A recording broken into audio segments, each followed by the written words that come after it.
Welcome to my YouTube channel Nancy success classes. आज मैं आप सभी लोगों को संविधान सभा से संबंधित महत्वपूर्ण क्वेश्चन करवाऊंगी दोस्तों, जो हर कंपटीशन की परीक्षाओं में पूछे जाते हैं। देखिए दोस्तों, आप सभी लोगों का यूपीपी का एग्ज़ाम अगस्त में होने वाला है, जो 5 दिन में संपन्न होगा। तो आप सब लोग उसमें भी ऐसे ही संविधान सभा से संबंधित यानी कि पॉलिटिक्स से संबंधित क्वेश्चन पूछे जाते हैं। तो आप लोग हमारे इस वीडियो को ज़रूर देख लीजिए। तो हमने यहाँ पहला क्वेश्चन लिया है, भारतीय संविधान सभा की पहली बैठक कब हुई थी? भारतीय संविधान सभा की पहली बैठक कब हुई थी? तो दोस्तों, पहली बैठक 9 दिसंबर 1946 ईस्वी को हुई थी। संविधान सभा की पहली बैठक 9 दिसंबर 1946 ईस्वी को हुई थी और संविधान सभा की दूसरी बैठक 11 दिसंबर 1946 ईस्वी को हुआ था और संविधान सभा की अंतिम बैठक 24 जनवरी 1950 ईस्वी को हुआ था। देखिए दोस्तों, संविधान सभा की पहली बैठक 9 दिसंबर 1946 ईस्वी को, दूसरी बैठक 11 दिसंबर 1946 ईस्वी को और अंतिम बैठक 24 जनवरी 1950 ईस्वी को हुआ था। फिर हमारा यहाँ पे अगला क्वेश्चन है, भारतीय संविधान का प्रारूप किसने तैयार किया? भारतीय संविधान का प्रथम प्रारूप किसने तैयार किया? तो दोस्तों, सर वी एन राव ने संविधान सभा का प्रथम प्रारूप तैयार किया था और सर वी एन राव का पूरा नाम बेनेगन नरसिम्हा राव है। हमारा अगला क्वेश्चन है, संविधान सभा का अस्थायी अध्यक्ष किसे कहा जाता है? संविधान सभा का अस्थायी अध्यक्ष किसे कहा जाता है? तो दोस्तों, डॉक्टर राजेंद्र प्रसाद को संविधान सभा का अस्थायी अध्यक्ष कहा जाता है और अस्थायी अध्यक्ष डॉक्टर सच्चिदानंद सिन्हा है। फिर हमारा अगला क्वेश्चन है, संविधान सभा में पंडित जवाहरलाल नेहरू द्वारा उद्देश्य प्रस्ताव कब प्रस्तुत हुआ था? संविधान सभा में पंडित जवाहरलाल नेहरू द्वारा उद्देश्य प्रस्ताव कब प्रस्तुत हुआ था? तो दोस्तों, 13 दिसंबर 1946 ईस्वी को पंडित जवाहरलाल नेहरू ने उद्देश्य का प्रस्ताव प्रस्तुत किया था। 13 दिसंबर 1946 को पंडित जवाहरलाल नेहरू ने उद्देश्य का प्रस्ताव प्रस्तुत किया। हमारा अगला क्वेश्चन है, नेहरू द्वारा प्रस्तुत उद्देश्य संविधान सभा में कब स्वीकार किया गया? नेहरू द्वारा प्रस्तुत उद्देश्य प्रस्ताव संविधान सभा में कब स्वीकृत हुआ था? तो दोस्तों, 22 जनवरी 1947 ईस्वी को नेहरू जी द्वारा संविधान सभा में स्वीकार किया गया था उनका उद्देश्य। हमारा अगला क्वेश्चन है, भारतीय संविधान निर्माण काल में कुल कितने अधिवेशन थे? भारतीय संविधान निर्माण में कुल कितने अधिवेशन थे? तो दोस्तों, भारतीय संविधान के निर्माण के समय कुल अधिवेशन 12 थे। भारतीय संविधान निर्माण के समय कुल 12 अधिवेशन थे। फिर हमारा अगला क्वेश्चन है, संविधान सभा निर्माण में लगा समय। संविधान सभा के निर्माण में लगा समय कितना था? तो दोस्तों, 2 वर्ष 11 माह 18 दिन लगा था। संविधान सभा के निर्माण में 2 वर्ष 11 माह 18 दिन लगा था। हमारा अगला क्वेश्चन है, भारतीय संविधान का संवैधानिक सलाहकार कौन था? भारतीय संविधान का संवैधानिक सलाहकार कौन था? तो दोस्तों, संवैधानिक सलाहकार यानी कि constitutional adviser sir V N Rao को माना जाता है। Constitutional adviser sir V N Rao को माना जाता है, बेनेगन नरसिम्हा राव। फिर हमारा अगला क्वेश्चन है, भारत की संविधान सभा ने वर्तमान रूप में राष्ट्रीय ध्वज को कब अपनाया? भारत की संविधान सभा ने राष्ट्रीय ध्वज को कब अपनाया था? तो दोस्तों, 22 जुलाई 1947 ईस्वी को संविधान सभा ने राष्ट्रीय ध्वज को अपना लिया था और राष्ट्रगान को 24 जनवरी 1950 ईस्वी को अपनाया था। दोस्तों, हमारा देखिए अगला क्वेश्चन है, जनगण मन को राष्ट्रगान संविधान सभा ने कब अपनाया? जनगण मन को राष्ट्रगान संविधान सभा ने कब अपनाया? तो दोस्तों, 24 जनवरी 1950 ईस्वी को जनगण मन को राष्ट्रगान संविधान सभा ने अपनाया था। और अगला है, अशोक स्तंभ को राष्ट्रीय चिन्ह संविधान सभा ने कब अपनाया? अशोक स्तंभ को राष्ट्रीय चिन्ह संविधान सभा ने कब अपनाया? तो दोस्तों, अशोक स्तंभ को राष्ट्रीय चिन्ह संविधान सभा ने 26 जनवरी 1950 ईस्वी को अपनाया था। 26 जनवरी 1950 ईस्वी को अशोक स्तंभ को राष्ट्रीय चिन्ह के रूप में संविधान सभा ने अपनाया था।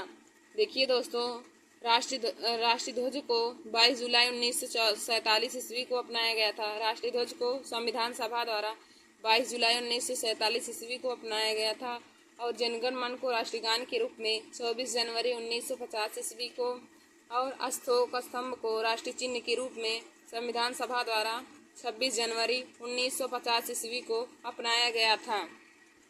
फिर दोस्तों हमारा अगला क्वेश्चन है, संविधान सभा की पहली बैठक की अध्यक्षता कौन थी? संविधान सभा की पहली बैठक की अध्यक्षता कौन थी? तो डॉक्टर सच्चिदानंद सिन्हा संविधान सभा की पहली बैठक की अध्यक्षता थी, जो हमारी अस्थायी अध्यक्ष हैं, जो संविधान सभा की अस्थायी अध्यक्ष भी हैं। देखिए दोस्तों, संविधान सभा की पहली बैठक की अध्यक्षता डॉक्टर सच्चिदानंद सिन्हा हैं, जो संविधान सभा के अस्थायी अध्यक्ष भी हैं। फिर हमारा अगला क्वेश्चन है, भारतीय संविधान कब स्वीकार किया गया था? भारतीय संविधान कब स्वीकार किया गया? तो 26 नवंबर 1949 को भारतीय संविधान स्वीकार किया गया। हमारा अगला क्वेश्चन है, भारतीय संविधान पूर्णतः कब लागू हुआ? भारतीय संविधान पूर्णतः कब लागू हुआ? तो दोस्तों 26 जनवरी 1950 ईस्वी को भारतीय संविधान पूर्ण रूप से लागू हो गया था। भारतीय संविधान 26 जनवरी 1950 ईस्वी को पूर्ण रूप से लागू हुआ था और इसी दिन ही अशोक स्तंभ को राष्ट्रीय चिन्ह के रूप में स्वीकार किया गया था।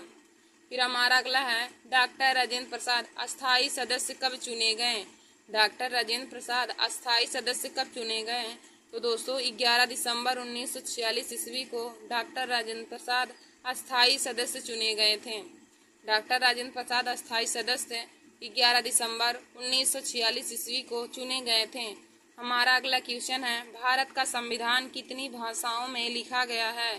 भारत का संविधान कितनी भाषाओं में लिखा गया है? तो दोस्तों भारत का संविधान 2 भाषाओं में, हिंदी और अंग्रेजी में लिखा गया है। भारत का संविधान 2 भाषाओं में लिखा गया है, हिंदी और अंग्रेजी में। फिर हमारा अगला क्वेश्चन है, संविधान सभा की सलाहकार समिति के अध्यक्ष कौन थे? संविधान सभा की सलाहकार समिति के अध्यक्ष कौन थे? तो दोस्तों सरदार वल्लभ भाई पटेल संविधान सभा की सलाहकार समिति के अध्यक्ष हैं। संविधान सभा की सलाहकार समिति के अध्यक्ष सरदार वल्लभ भाई पटेल हैं। हमारा अगला क्वेश्चन है, संविधान सभा की झंडा समिति के अध्यक्ष कौन थे? संविधान सभा की झंडा समिति के अध्यक्ष कौन थे? तो दोस्तों डॉक्टर राजेंद्र प्रसाद संविधान सभा की झंडा समिति के अध्यक्ष हैं। संविधान सभा की सलाहकार समिति के अध्यक्ष सरदार वल्लभ भाई पटेल और झंडा समिति के अध्यक्ष डॉक्टर राजेंद्र प्रसाद हैं। दोस्तों हमारा अगला क्वेश्चन है, संविधान सभा ने भीमराव अंबेडकर की अध्यक्षता में प्रारूप समिति का गठन कब किया था? संविधान सभा ने भीमराव अंबेडकर की अध्यक्षता में प्रारूप समिति का गठन कब किया था? तो दोस्तों 29 अगस्त 1947 ईस्वी को संविधान सभा ने भीमराव अंबेडकर की अध्यक्षता में प्रारूप समिति का गठन किया। 29 अगस्त 1947 ईस्वी को। हमारा अगला क्वेश्चन है, डॉक्टर भीमराव अंबेडकर का संविधान सभा में निर्वाचन किस प्रेसिडेंस में हुआ था? डॉक्टर भीमराव अंबेडकर का संविधान सभा में निर्वाचन किस प्रेसिडेंस में हुआ? तो दोस्तों बम्बई प्रेसिडेंस में डॉक्टर भीमराव अंबेडकर का संविधान सभा में निर्वाचन हुआ था। हमारा अगला क्वेश्चन है, भारतीय संविधान में मौलिक कर्तव्य किस देश के संविधान से लिया गया है? भारतीय संविधान में मौलिक कर्तव्य किस देश के संविधान से लिया गया है? तो दोस्तों मौलिक कर्तव्य रूस के संविधान से लिया गया है। अब मौलिक कर्तव्य आर्टिकल 51A में है। देखिए दोस्तों मौलिक कर्तव्य हमारा रूस के संविधान से लिया गया है, जबकि मौलिक अधिकार अमेरिका के संविधान से लिया गया है। देखिए दोस्तों आगे हम सब लोग प्रमुख समितियों और उनके अध्यक्ष के बारे में पढ़ेंगे। आगे प्रमुख समितियां उनके अध्यक्ष के बारे में देखेंगे। तो देखिए दोस्तों, तो नंबर 1 है संघ शक्ति समिति के अध्यक्ष कौन है? तो संघ शक्ति समिति के अध्यक्ष पंडित जवाहरलाल नेहरू हैं। संघ शक्ति समिति के अध्यक्ष पंडित जवाहरलाल नेहरू हैं। फिर हमारा अगला है संघीय संविधान समिति के अध्यक्ष कौन है? तो संघीय संविधान समिति के भी अध्यक्ष पंडित जवाहरलाल नेहरू हैं।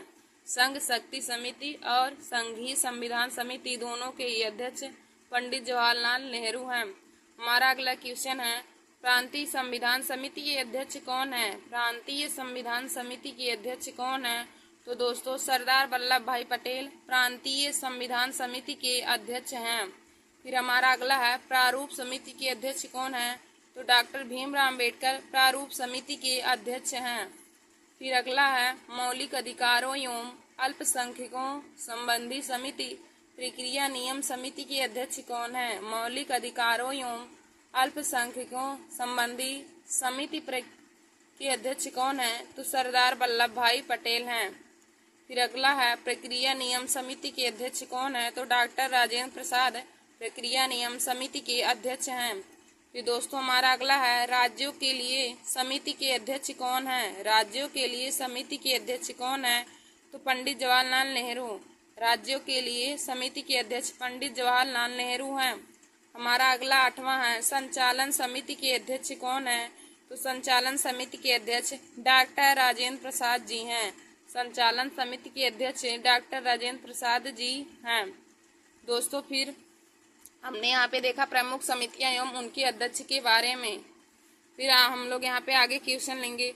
आगे क्वेश्चन है भारतीय संविधान में कुल कितने अनुच्छेद हैं। भारतीय संविधान के मूल संविधान में कुल कितने अनुच्छेद हैं, तो देखिए दोस्तों भारतीय संविधान के मूल संविधान में अनुच्छेद 395 हैं और वर्तमान संविधान में 470 अनुच्छेद हैं। फिर हमारा अगला है राष्ट्रपति पर महाभियोग किस आर्टिकल में है। राष्ट्रपति पर महाभियोग किस आर्टिकल में है, तो आर्टिकल 61 पे है। राष्ट्रपति पर महाभियोग का वर्णन आर्टिकल 61 में है।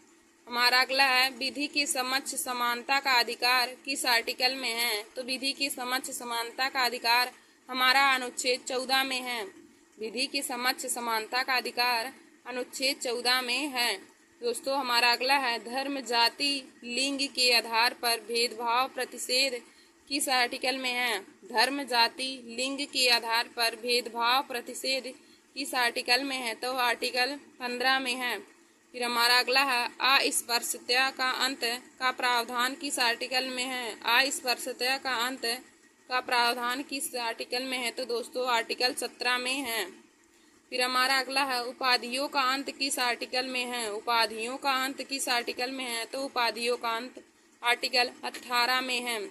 उपाधियों का अंत किस आर्टिकल में है, तो उपाधियों का अंत आर्टिकल 18 में है। फिर अगला है प्राण एवं दैहिक स्वतंत्रता का प्रावधान किस आर्टिकल में है। प्राण एवं दैहिक स्वतंत्रता का प्रावधान किस आर्टिकल में है, तो दोस्तों आर्टिकल 21 में है। फिर हमारा अगला है ग्राम पंचायत का गठन किस आर्टिकल में है, तो दोस्तों ग्राम पंचायत का गठन आर्टिकल 40 में है। ग्राम पंचायत का गठन आर्टिकल 40 में है। फिर हमारा अगला है मूल कर्तव्य किस आर्टिकल में है, तो मूल कर्तव्य आर्टिकल 51 का में है। फिर हमारा अगला है राष्ट्रपति पर महाभियोग का प्रावधान किस आर्टिकल में है। राष्ट्रपति पर महाभियोग का प्रावधान किस आर्टिकल में है, तो दोस्तों आर्टिकल 61 में राष्ट्रपति पर महाभियोग का प्रावधान दिया गया है। फिर हमारा अगला है राष्ट्रपति को क्षमादान की शक्ति किस आर्टिकल में है। राष्ट्रपति को क्षमादान की शक्ति किस आर्टिकल में है, तो आर्टिकल 72 में। आर्टिकल 72 में राष्ट्रपति को क्षमादान की शक्ति है। हमारा अगला क्वेश्चन है संसद की संयुक्त अधिवेशन का प्रावधान किस आर्टिकल में है। संसद की संयुक्त अधिवेशन का प्रावधान किस आर्टिकल में है, तो दोस्तों आर्टिकल 108 में संसद की संयुक्त अधिवेशन का प्रावधान दिया गया है। फिर अगला है संविधान संशोधन का प्रावधान किस आर्टिकल में है, तो आर्टिकल 368 में संविधान संशोधन का प्रावधान दिया गया है। हमारा अगला क्वेश्चन है दुधारू पशुओं के संरक्षण से संबंधित किस आर्टिकल में है, तो आर्टिकल 48 में है। दुधारू पशुओं के संरक्षण आर्टिकल 48 में है। अगला है राष्ट्रपति शासन का प्रावधान किस आर्टिकल में है, तो आर्टिकल 356 में है। फिर अगला है वित्तीय आपातकाल का प्रावधान किस आर्टिकल में है। वित्तीय आपातकाल का प्रावधान किस आर्टिकल में है, तो आर्टिकल 360 में है। वित्तीय आपातकाल का प्रावधान आर्टिकल 360 में है। हमारा अगला है जीएसटी का संबंध किस आर्टिकल में है, तो आर्टिकल 101 में है। जीएसटी का संबंध आर्टिकल 101 में है। फिर हमारा अगला है बोलने का अधिकार किस आर्टिकल में है, तो बोलने का अधिकार आर्टिकल 19 में है। बोलने का अधिकार आर्टिकल 19 में है। फिर हमारा अगला है समानता का अधिकार किस आर्टिकल में है। तो दोस्तों समानता का अधिकार आर्टिकल 14 से 18 तक है। समानता का अधिकार आर्टिकल 14 से 18 तक है। हमारा अगला है सर्वोच्च न्यायालय ने इंटरनेट की पहुंच को मौलिक अधिकार कब घोषित किया या किस आर्टिकल में है। सर्वोच्च न्यायालय ने इंटर की पहुंच को मौलिक अधिकार में घोषित किया या किस आर्टिकल में है। तो दोस्तों यह आर्टिकल 19 में है। और हिंदी को राजभाषा घोषित किया, हिंदी को राजभाषा किस आर्टिकल में माना गया है। तो आर्टिकल 343 के 1 में, आर्टिकल 343 के ए में हिंदी को राजभाषा माना गया है। फिर अगला है मनपसंद व्यक्ति से विवाह करना किस आर्टिकल में है। तो आर्टिकल 21 में है। मनपसंद व्यक्ति से विवाह करना आर्टिकल 21 में है। हमारा अगला है राज्यपाल की नियुक्ति के बारे में। तो राज्यपाल की नियुक्ति के बारे में आर्टिकल 155 में दिया है। राज्यपाल की नियुक्ति के बारे में आर्टिकल 155 में दिया है। फिर अगला है उच्च न्यायालय को रिट जारी करने की शक्ति का प्रावधान। तो आर्टिकल 226, उच्च न्यायालय को रिट जारी करने की शक्ति आर्टिकल 226 में है। फिर अगला है निर्वाचन आयोग। तो निर्वाचन आयोग आर्टिकल 324 में है। निर्वाचन आयोग आर्टिकल 324 में है। फिर वार्षिक वित्तीय वितरण तो आर्टिकल 112 में है। वार्षिक वित्तीय वितरण आर्टिकल 112 में है। देखिए दोस्तों, हमने आप सभी लोगों को आज पॉलिटी के बहुत ही इम्पोर्टेंट क्वेश्चन करवाए हैं, तो आप सब लोग इसे ज़रूर देख लीजिएगा। और जिन लोगों का यूपीपी का एग्ज़ाम आ रहा है उन लोगों के लिए तो यह बहुत ही महत्वपूर्ण है, क्योंकि हर कंपटीशन की परीक्षाओं में पॉलिटी पूछा जाता है। थैंक यू दोस्तों। और ऐसे ही हमारे वीडियो को देखने के लिए आप सभी लोग हमारे YouTube channel Nancy success classes को सब्सक्राइब कर लीजिए और लाइक और शेयर करना ना भूलें। धन्यवाद दोस्तों।